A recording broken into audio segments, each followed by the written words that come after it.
we're at part 1.2 already. We're going to pick up exactly where we left off in the previous tutorial and continue producing the first quarter of the Cameron project. We're simply roughing in shapes, adding tones, and just getting down and dirty in general.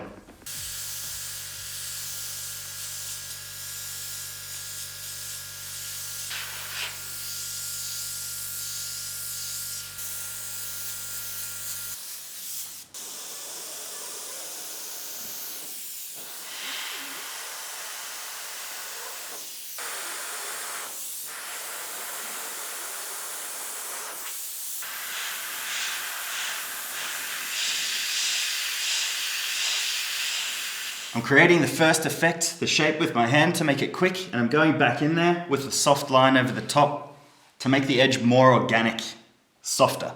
At this stage, all the major shapes are in, so what I'm going to do is grab my reference, and I'm going to take a step back and have a look at how the tonal values are. Does it need to be darker in any areas?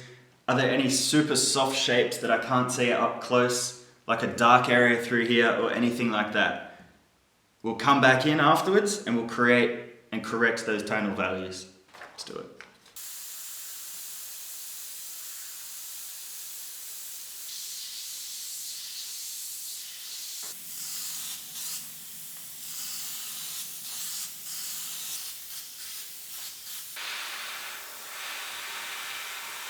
I'll take another step back, check it out, compare it to the reference. Yeah, I can probably darken a couple of areas quickly. Here, just add a line there, give it more of a border. Great, our main shapes are in. Now it's just time for us to add a tiny bit of texture. Now, this being a monotone artwork, I'm not going to go in with any erasers, no white, anything. I'll just create everything in the darker color, make it simple. So all I'm going to do is create the textures using the darker color right now on the artwork here, all right? With the airbrush. So what we've got to do is create a series of long, fast lines and dagger strokes, all right? But we're going to do them at a very close distance, very fast, and we're going to do them at a light intensity. Okay, so follow along.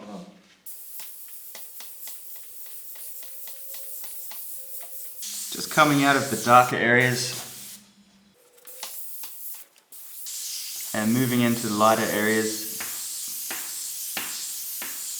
There's only a couple there. And blending your hair textures down into whatever makes sense.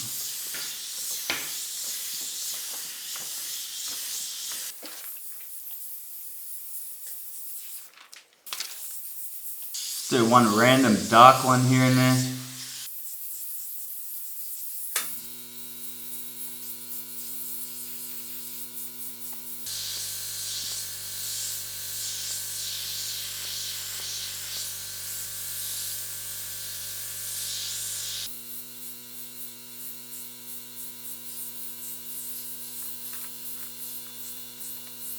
And some of the more subtle textures up here, we're moving fast, we're very close.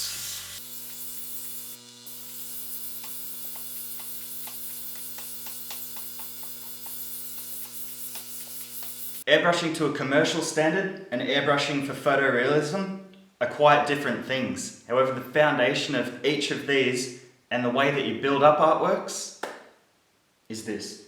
This is the most important thing you can learn how to do with airbrushing, is to make things simple. Okay, and that's exactly what we're doing here. We're not going for photorealism.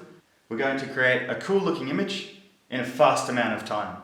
All we did was create the darker shapes. We went in, added the tonal values, and then we added a little bit of texture with that same dark color, going in fast and close. And it's as simple as that. It's so straightforward, it's not funny. Next, we're going to tackle the top right area. Again, we've got more hair texture, more of the same thing, but we're moving on to the face as well, where we've got some critical shapes. Okay? Make sure you join us for that one.